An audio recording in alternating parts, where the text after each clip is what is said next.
వస్తానికి మెలకు రావడంతో ఋషి సార్ అంటూ రంగాన్ని చూసి గట్టిగా పట్టుకొని ఇలా అంటుంది, మీరున్నారని తెలుసు సార్, ఎప్పటికైనా మిమ్మల్ని కలుస్తానని తెలుసు అని అంటూ ఉంటుంది. అక్కడ ఉన్న సరోజ వాళ్ళ రంగా వాళ్ళ బామ్మ బుజ్జి అందరూ కూడా షాక్ అయిపోయారు.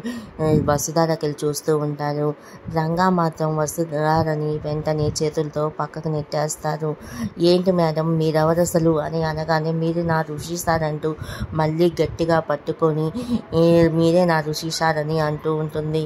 రంగా మాత్రం నెట్టేస్తూ ఉంటారు. వెంటనే అక్కడే ఉన్న సరోజ గట్టిగా యువతలకి లాగేస్తుంది వసుధారని. సరోజ ఇలా అంటుంది, మీ ఋషి సార్ కాదు, మా భావ రంగా అని అంటుంది. దానికి వెంటనే వసుధార ఏమీ అర్థం కాక ఋషికి చూస్తూ ఉంటుంది. ఋషి ఇలా అంటారు, నేను అవునండి రంగాని అని అనగానే వసుధారకి ఏమీ అర్థం కాక కళ్ళు తిరిగి పడిపోతుంది. రంగా వెంటనే వసుధారను పట్టుకొని మంచం మీద పనుకోబెట్టి, ఈ మందులు తీసుకురారా, నువ్వు దగ్గరుండు సరోజ అని చెప్పేసి బయటికి వెళ్తారు. ఈలోగా మనకి శైలేంద్రని ధర్నిని చూపిస్తూ ఉంటారు. శైలేంద్ర చాలా టెన్షన్ పడుతూ ఉంటారు. ధర్ని వచ్చి, ఏంటండి ఎందుకంత టెన్షన్ పడుతున్నారు అని అడుగుతుంది. మా ఫ్రెండ్ ఫోన్ కోసం ఎదురు చూస్తూ ఉన్నాను. అమెరికాలో ఉన్న మీ ఫ్రెండ్ ఇప్పుడు వాళ్ళకి చీకటి పడి ఉంటుంది, రేపు ఉదయాన్నే మిస్ కాల్ చూసుకొని చేస్తారులేండి అని అంటుంది. ఇప్పుడు నేను రాను, నువ్వు వెళ్ళు అని చెప్పేసి ధర్నిని విసుక్కుంటారు. ధర్ని అక్కడి నుంచి వెళ్ళిపోతుంది.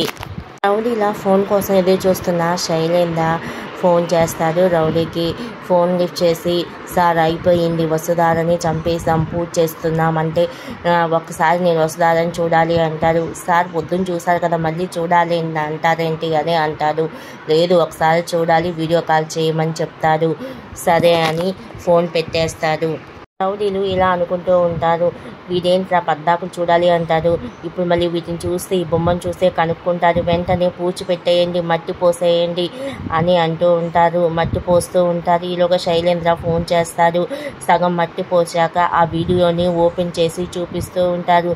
ఏంట్రా అసలు ఏం కదలట్లేదంటే, చనిపోయిన ఆవిడేం కదులుతుంది సార్ అంటే, బొమ్మలాగా అనిపిస్తుంది అంటే, మీకు అన్ని డౌట్లే, పొద్దున్న చూడలేదా మీరు, చూస్తుంటే మీకు అర్థం కాలేదా, పోలీసులు వచ్చారు, మీరు ఫోన్ పెట్టండి, పూజ చేయాలి, లేకపోతే అందరం పట్టుబడతామని చెప్పేసి ఫోన్ పెట్టేస్తారు. శైలేంద్ర కూడా వస్తారా చనిపోయిందనుకుంటాడు. ఉదయాన్నే తలస్నానం చేసి అందరినీ రండి రండి అందరూ ఉదయం తలస్నానం చేయండి అని కేకలు పెడుతూ ఉంటారు. శైలేంద్ర ధర్ని అని వాళ్ళ అమ్మ వస్తారు. నేను ధర్నిని తలస్నానం చేయమని అంటారు. నేను తలస్నానం ఉదయాన్నే చేశానంటారు. గుడ్ మంచిది, వాళ్ళ అమ్మని ఇప్పుడు ఎందుకు తలస్నానం అంటే, చేసినా నేను చెప్తాను అని అంటాడు.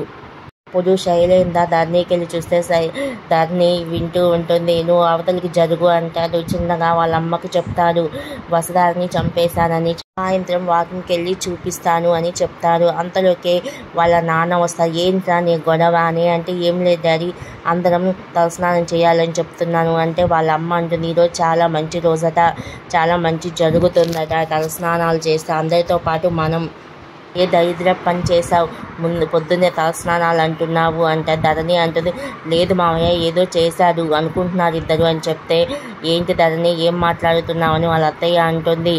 వాళ్ళ మామయ్య ధరణిని అంటారేంటి, ఏదో చేసే ఉంటారు, మేమేం చేయలేదు డాడీ, ఈరోజు చాలా మంచిది, కాలేజీకి కూడా చాలా వసుధార కూడా వెళ్ళిపోయింది, వరసగా ఏదో ఒకటి జరుగుతుంది కదా అందుకే చెప్తున్నాను అంటే, నువ్వు వసుధార జోలికి వెళ్లకుండా కాలేజీ జోలికి వెళ్ళి ఏ పాపాలు చేయకుండా ఉంటే చాలు అని వాళ్ళ నాన్న అంటారు. ఏంటంటే అలా అంటారు, మంచికేగా చెప్తున్నారు అంటారు.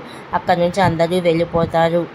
శైలేంద్ర రూమ్లోకి వస్తుంది. వాళ్ళమ్మ, ఏంటిరా నిజంగానే వసుధార చనిపోయింది మమ్మీ, నీకు నిజం చెప్తాను విను, మను ఎవరో కాదు మహేంద్ర కొడుకే, నీకెలా తెలుసు అని అడుగుతుంది. వసుధార లెటర్ రాసి పెట్టింది అని చెప్పేసి ఆ లెటర్ చూపిస్తారు.